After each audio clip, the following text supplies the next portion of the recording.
Welcome back. Printing some small saddle stitched books today. So I got those laminated and I'm now going to be printing the guts on the 1070. Man, this runs like a top. I did have another error code and rebooting it fixed it. It was something with the high voltage, maybe a bad connection or something with the separation, but I've only gotten that error when I run it all day long, when it's running for like 7 hours non-stop. So I'm not too worried about it. But yeah, I'm happy.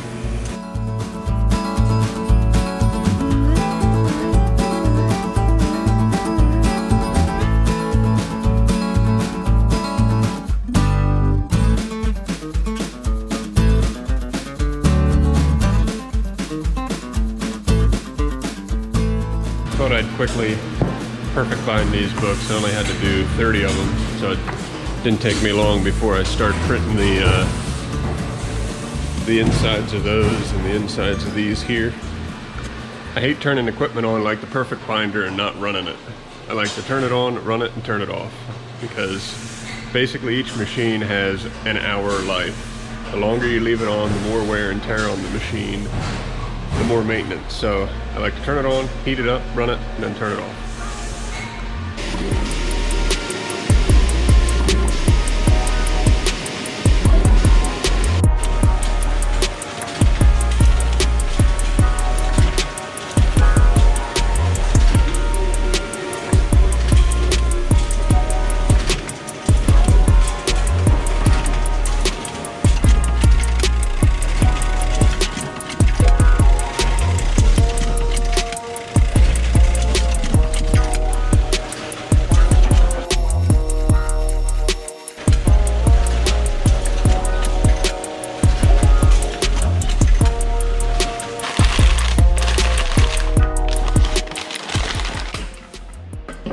I noticed this the other day, and somebody had mentioned when I bought the 1070 that that little unit between the finishers and the print engine that eliminates static. I don't have one, and you know who you are. You had mentioned that static can be an issue.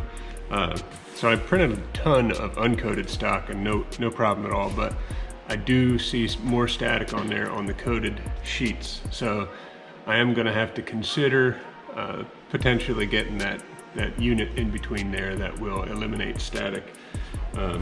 So either that, or I'll see if I can, I don't even know, maybe I might be able to put some static tinsel inside there, if that's essentially the only, if that'll do it, which probably would. But yeah, I'm gonna have to look into something. That's a really nice little booklet maker. Chugs along. Here's a great example of making sure that you design in the correct color space. So this printed much darker than it should have, and I knew right away because when I saw it on screen it was a lighter orange, and when it printed it came out really dark. So I went back through and I checked, and the designer had selected with the eyedropper a color that she wanted, and it created an RGB swatch automatically, and that swatch was never converted back to CMYK. So once you convert it to CMYK, it prints at the correct color you see here, which is a lot lighter.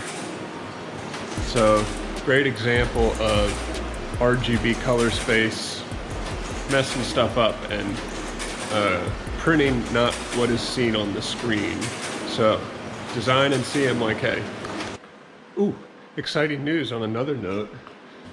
The 1200 is no longer going to be serviced by Konica.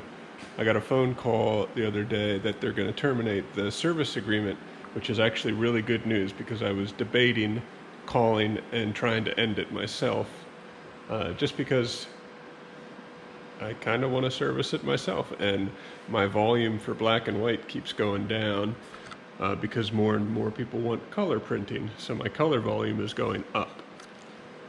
So you guys get to see how long this thing runs before it's a boat anchor. There's, what, 22 million on it now? I'd love to hit 30. but it might run for another month or another 5 years, who knows? But you'll be able to see, because I'm going to post everything I do to it. Okay, I think that's all for now. Got some perforating jobs coming up, so I'm going to crack out the Rosback and finally get to start using that. Thanks again for watching, and we'll catch you on the next one.